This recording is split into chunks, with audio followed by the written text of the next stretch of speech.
Et salut à tous, Sébastien Madia, bienvenue sur ma chaîne. J'ai déjà fait d'autres vidéos sur les ombres il y a quelques années, mais j'aimerais dans cette nouvelle série développer un petit peu plus le travail des ombres, c'est-à-dire le changement de valeur et le sens des hachures surtout. C'est ça, c'est un sujet qui revient souvent, c'est des questions qu'on pose souvent en cours. Il y a énormément de tutos sur comment dessiner ceci ou cela, et c'est très bien. Mais si vous ne savez pas maîtriser les variations de valeur, les voir ou les rendre, alors vous allez vraiment galérer. Et si en plus vous n'avez pas le sens du volume, c'est encore pire. Alors on va faire un petit peu le point en quelques vidéos, 4 vidéos normalement. Avant ça, un petit avertissement. Il y a bien des manières de rendre les ombres et certaines sont plus efficaces que d'autres. Et ce qui est important, c'est que je ne veux surtout pas que mes vidéos soient perçues comme étant dogmatiques. Faites ceci ou faites cela, faites pas ceci, faites pas cela. Ok ? Ceci dit, en art, il y a des manières de faire plus pertinentes que d'autres. Et donc, comme je dis toujours, si la vidéo vous a plu, vous commentez, vous likez, vous vous abonnez, voilà. Rentrons maintenant dans le vif du sujet. Alors, je vois très souvent parmi mes étudiants, en début d'année surtout, pardon, une manière d'estomper, la manie d'estomper avec les doigts. Tout simplement parce que le débutant n'imagine pas qu'on puisse s'y prendre autrement. Donc ça m'arrive aussi d'estomper avec les doigts, mais c'est occasionnel et ça dépend vraiment de l'outil. Donc pour commencer, le truc à éviter déjà, donc on a ici un petit rectangle tout bête. Alors, si maintenant on veut scanner, ce que j'appelle scanner, c'est-à-dire remplir la surface qu'on veut ombrer, qu'on veut valoriser en fait, on va poser une valeur qui n'est pas la valeur la plus claire, c'est-à-dire pas blanche. Donc on va poser un fond, mais le truc à éviter, c'est de commencer déjà au milieu, d'aller là, un petit peu là. Ensuite on se rend compte qu'on peut aller jusqu'au bout. Ah tiens, j'ai eu un petit oubli, je reviens là. Et au final, ça ne donne pas quelque chose de vraiment homogène. Ok, donc moi j'assimile ça à de la dispersion. Ça fait sale, et au final le dessin ne sera pas agréable à regarder. Donc on va refaire la même chose. Donc on va vraiment essayer, si on dépasse, c'est pas grave, c'est pas ça le problème, il y a des gommes pour ça. J'en ai même pas une sous la main, vous voyez. Donc la meilleure chose à faire, c'est de commencer par un coin et terminer par l'autre. Par une extrémité et ensuite terminer à l'autre bout. Et on ne s'arrête pas en chemin même si on a oublié un petit passage.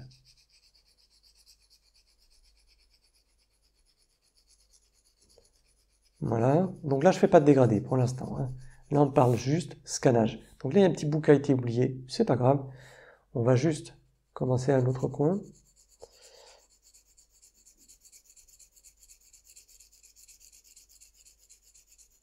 Voilà, donc comparer entre les deux, celui-ci est quand même plus homogène. Alors je vais me chercher une petite gomme.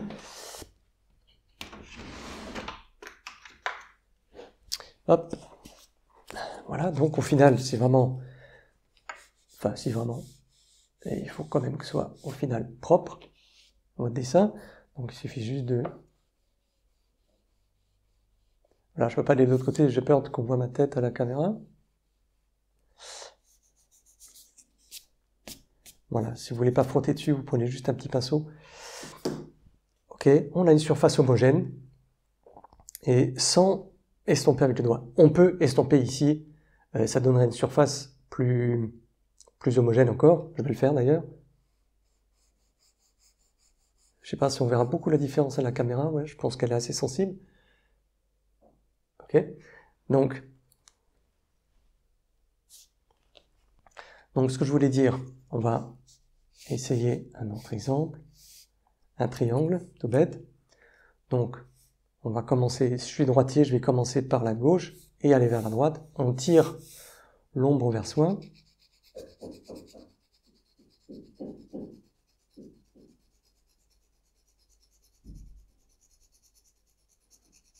Alors, il faut un petit peu de patience.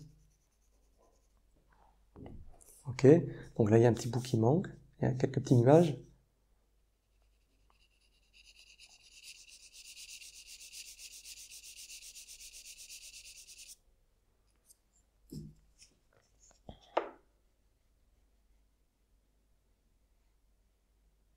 On peut aussi prendre la gomme mie-de-pain. La gomme mie-de-pain, ça peut être pas mal.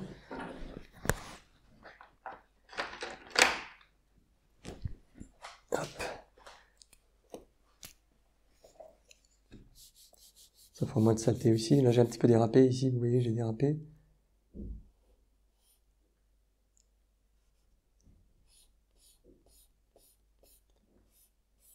Voilà, au final, c'est quand même plus propre. C'est sûr, on voit un petit peu les hachures. Alors, qu'est-ce qu'on fait? On repasse dessus. Mais dans le sens, on va à chaque fois croiser les hachures dans un sens différent. Très finement. Là, je suis au 2B, j'aurais pu prendre du HB, qui aurait rendu peut-être des hachures un peu moins visibles. Ok, comme ici, on a une surface homogène. Donc, vous voyez qu'on n'a pas besoin d'estomper avec les doigts. Donc, je me répète un petit peu. Voilà, on y est presque. Non, pas tout à fait. La suite. Alors, pour rendre maintenant les dégradés, je vais vous montrer d'abord ce qu'on va éviter. On a ici deux rectangles, un horizontal, l'autre vertical. Donc, alors, ce que je vois souvent, si maintenant je veux faire plus foncé, moins foncé ici, j'aurai donc cette valeur-là, ici, et cette valeur-là, ici à droite. Ok, du coup, je ne sais pas si on voit. On est à la limite de l'écran. Bref, donc, si je veux foncer ici et donner une valeur plus foncée là, plus claire ici, ce que je vais éviter de faire, c'est ça.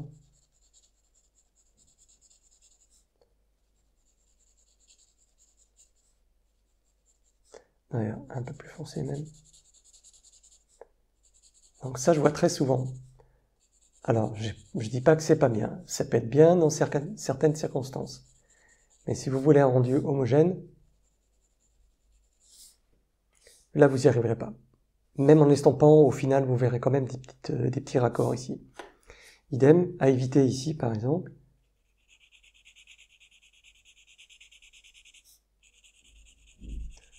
Donc, vous voyez, là, je tiens le crayon un petit peu différemment. Mais il est toujours tenu obliquement par rapport au papier. C'est-à-dire que je peux exploiter au maximum, enfin, peut-être pas toute la longueur de la mine, mais je peux faire des traits plus larges. Si je tiens comme ça debout, ça sera moins efficace. Bien sûr, si je le pivote un petit peu, je vais utiliser une autre facette de la mine, et ça va redonner un trait plus fin.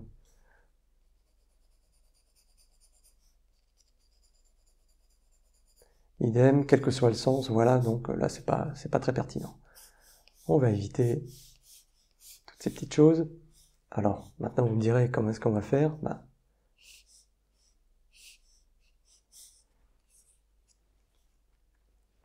Et il y a une chose, quand on débute, on y pense, mais alors pas du tout, à la force d'appui de la mine sur le papier, sur le support.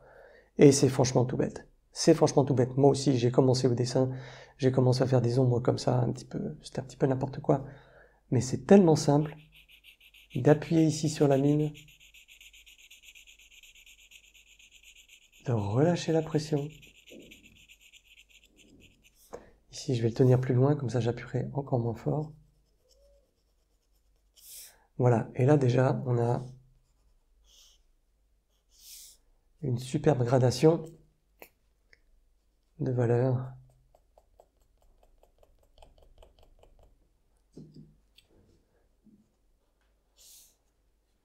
Ok, bon là c'est pas très homogène, mais ça fait rien, on repasse dessus. Où est le problème? Voilà, j'aurais pu le faire en plusieurs fois, j'aurais pu faire d'abord...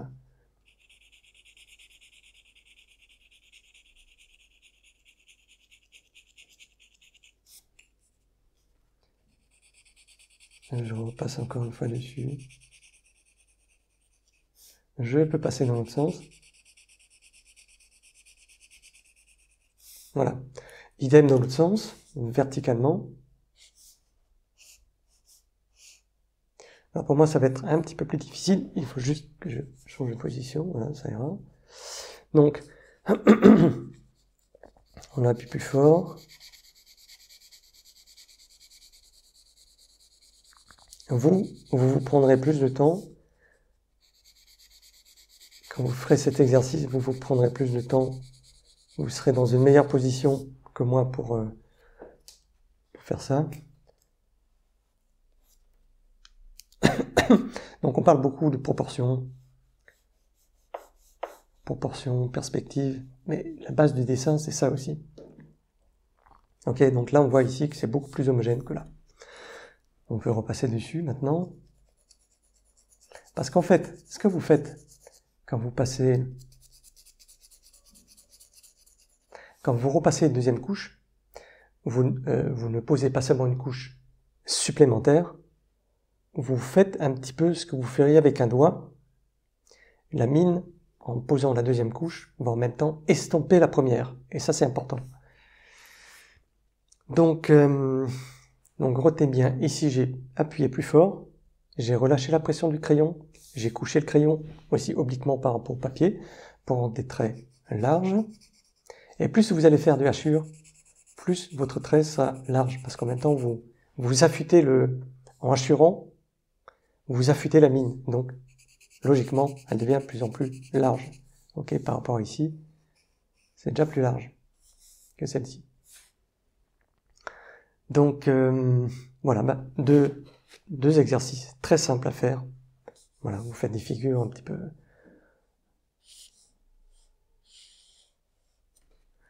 Faites des figures fantaisistes. Comme ça, vous n'aurez pas la pression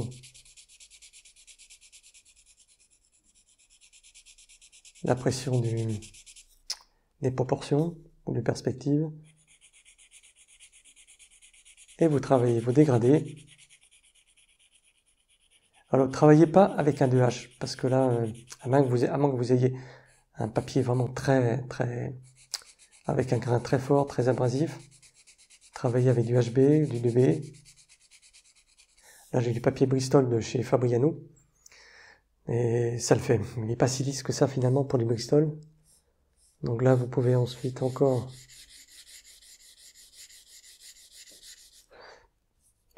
Bon, là, je suis déjà dans le deuxième exercice que je vais montrer ensuite. On va faire ça.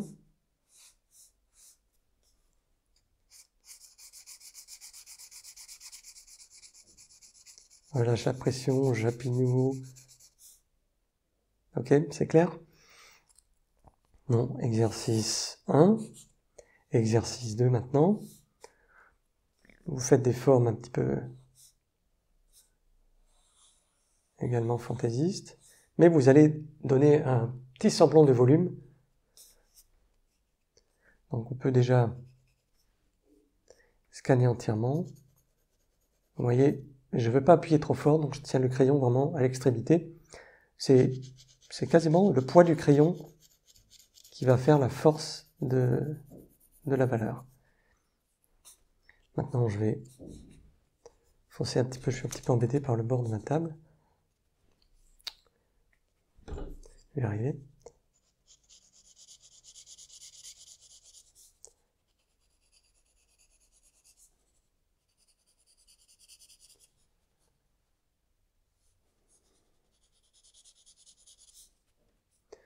Voilà, ça prend un petit peu plus de temps. Mais au final, c'est toujours un petit peu le même topo. J'appuie plus fort, je relâche.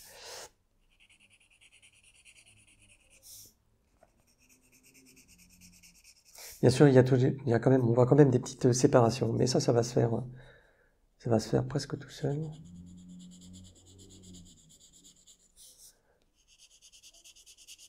Ouais, c'est pas très propre ici, hein. Quand je fais ça, je travaille un petit peu plus près. Je tiens le papier différemment. Mais là, je ne peux point. Alors là, j'appuie plus fort.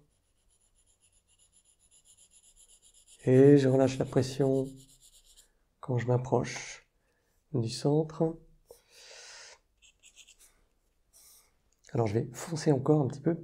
Donc là je tiens plus près, plus proche, et c'est avec ce doigt et je crois que c'est l'index, si je ne me trompe pas, et le pouce, j'appuie plus fort. Je le tiens plus fermement.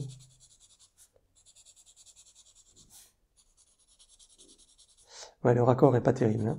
Là, je reconnais qu'il est pas terrible ce raccord. Donc on n'est jamais obligé de de poser la bonne valeur tout de suite. Là, c'est un peu plus délicat, il y a un angle. Pareil, la même difficulté là.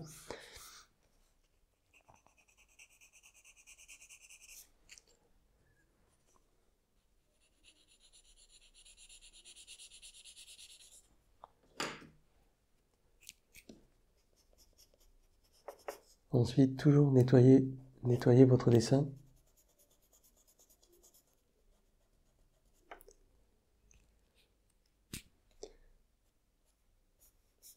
Bon, on peut aussi prendre une gomme crayon, une gomme de précision. Ça sera plus propre. Alors ici, comment on fait?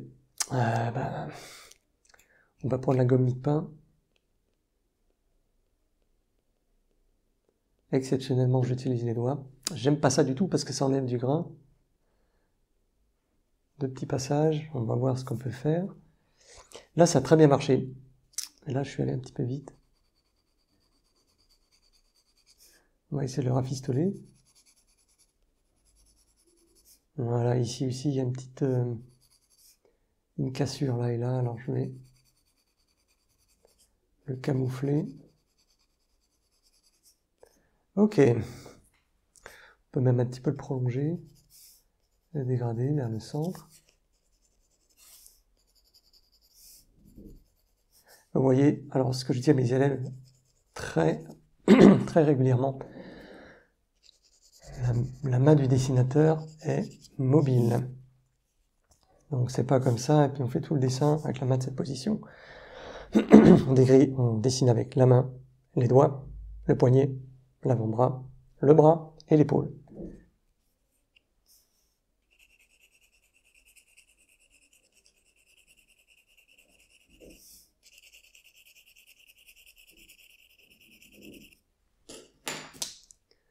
Et un petit peu de brillant.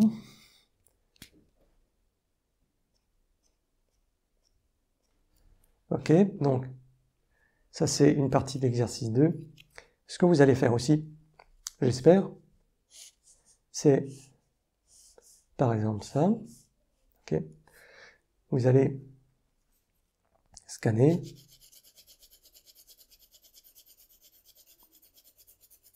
Donc là je prends appui avec le petit doigt ou la base du petit doigt sur mon support. Et alors je peux faire un mouvement de balancier très large. Plus large, ça nous donnerait une courbe. Là, on peut assez maîtriser les hachures, la rectitude des hachures.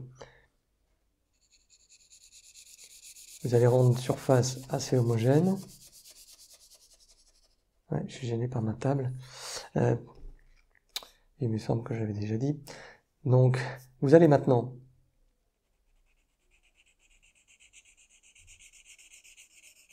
faire un petit peu des dégradés, des fondus divers et variés dans tout le périmètre de ce carré, ou un rectangle, ou peu importe, ou un cercle.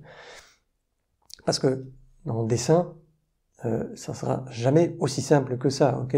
Ça serait trop beau si, pour dessiner un nez, il suffisait de faire juste un dégradé du bas vers le haut, ça serait beaucoup trop simple.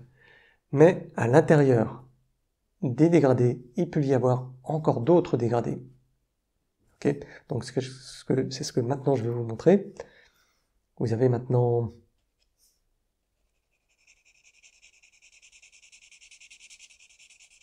alors, mon objectif ici, c'est pas de dessiner une forme particulière, hein, précise, pas une chose forcément existante. C'est juste pour vous montrer qu'il y a à l'intérieur des changements de valeur. D'un changement de valeur, il y en a des fois d'autres. Donc c'est juste un exercice pour vous faire évoluer dans ce sens. Et vous n'aurez pas la pression de des proportions, de la justesse du dessin, et j'en passe.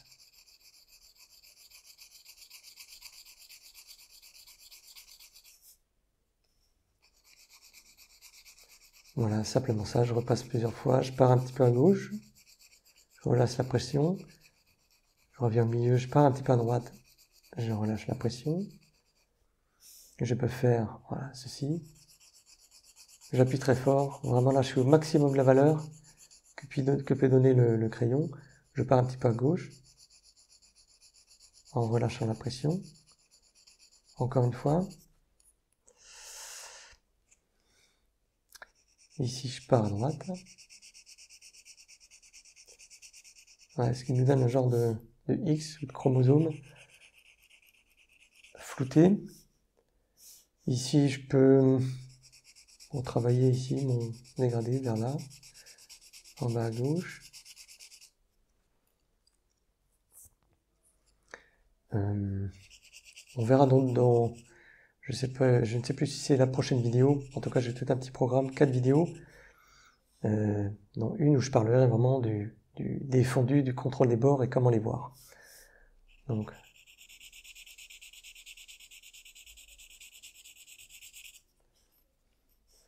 ici on peut encore en faire un autre, ce que vous voulez en fait, ce qui vous chante.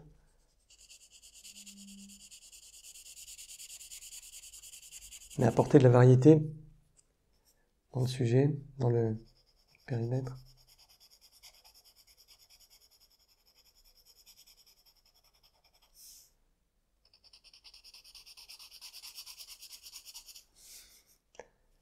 Ici, je vais mettre un bord plus net à droite, plus doux à gauche. Voilà, ça a déjà l'occasion de parler du contrôle des bords. Pareil ici. Donc votre crayon, il faut qu'il soit taillé de cette manière. Hein. Si vous taillez avec un taille-crayon classique, ça peut le faire, mais vous serez vite incommodé par le bois en fait.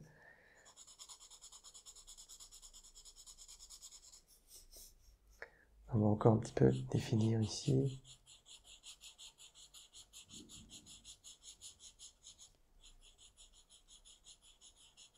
Voilà, je suis presque au maximum. Après, quand on va au-delà, là il me semble que ce crayon, cette marque Maryse, a des gris assez foncés en fait. Il y a des crayons graphites qui ont des gris plus gris, et celui-là est peut-être plus noir. Mais quoi qu'il en soit, quand vous arrivez à saturation, ben, le papier va devenir brillant en fait, et vous allez vraiment écraser. Ça c'est le papier, et plus vous allez appuyer, plus vous allez écraser en fait la surface du papier. Donc c'est pour ça aussi que je déconseille de dessiner avec des crayons de H, parce que vous allez vraiment compresser et enlever le grain du papier. Et je trouve que c'est quand même intéressant de garder un petit peu le grain du papier. C'est plus riche. Voilà, donc est-ce que j'avais encore quelque chose à dire? Si ce n'est que, voilà, que c'est tout pour cette séance. Si vous avez des questions, n'hésitez pas, mais vous verrez que dans la suite, tout va devenir un petit peu plus clair à chaque fois. Et laissez-moi un commentaire, faites pas les timides, abonnez-vous, likez, puis à bientôt. Salut!